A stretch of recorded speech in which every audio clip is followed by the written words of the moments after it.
মা, তুই অনেক কষ্ট সহ্য করেছিস।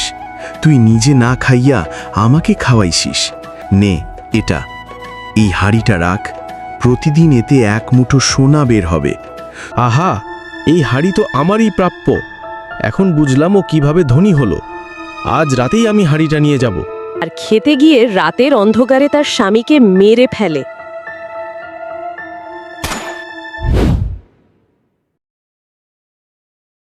গল্পটা শুরু হয় অনেক বছর আগে, 1885 সালে।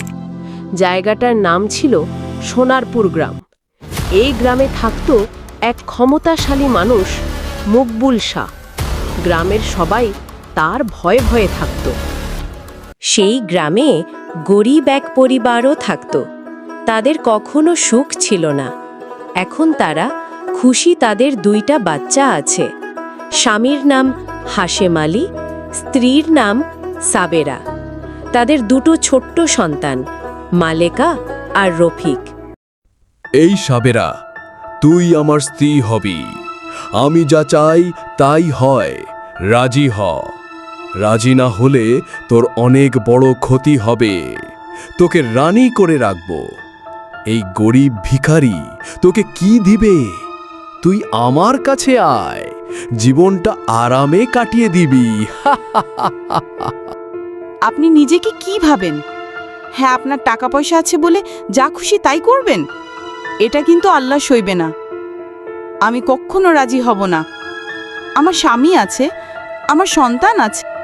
এই কথা শোনার পর মকবুল শাহ ওখান থেকে চলে যায় আর খেতে গিয়ে রাতের অন্ধকারে তার স্বামীকে মেরে ফেলে। গ্রামের মানুষ জানতো ঠিকই, কিন্তু তার ভয় কিছু বলতে পারে না। আর মিথ্যে অপবাদে সাবেরাকে গ্রাম ছাড়া করে।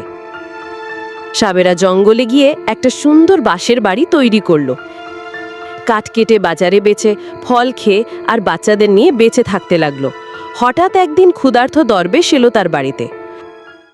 সাবেরা তাকে সেবা যত্ন করলো যেন নিজের বাবার মতো। মা, তুই অনেক কষ্ট সহ্য করেছিস। তুই নিজে না খাইয়া আমাকে খাওয়াইছিস। আমি তোর উপরে অনেক ঋণী মা। তবে আমি তোকে একটা জিনিস দিতে চাই। নে এটা, এই হাঁড়িটা রাখ। প্রতিদিন এতে এক মুঠো সোনা বের হবে।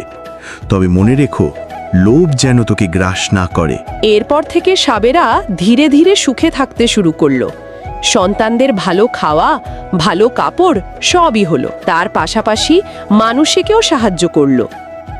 কিন্তু মকবুল শাহ খেয়াল করলো, সাবেরা এত দ্রুত ধনী হলো কিভাবে? গুপ্তচর দিয়ে সে খোঁজ নিল। অবশেষে দেখে ফেললো সেই হাড়। আহা, এই হাঁড়ি তো আমারই প্রাপ্য। এখন বুঝলাম ও কিভাবে ধনী হলো। আজ রাতেই আমি হাঁড়িটা নিয়ে যাব। রাতের আধারে মকবুল শাহ হাড়িটা চুরি করে নিল। কিন্তু হাড়ি খুলতেই ভেতর থেকে ভয়ঙ্কর এক অশরীরী শয়তান বেরিয়ে এলো। মকবুল শাহ, তুই লোভী, নিষ্ঠুর, নিরপরাধ মানুষের কান্না তুই শুনিসনি। আজ তোকে শাস্তি ভোগ করতেই হবে। শয়তান মুহূর্তেই মকবুল শাহকে শেষ করে দিল।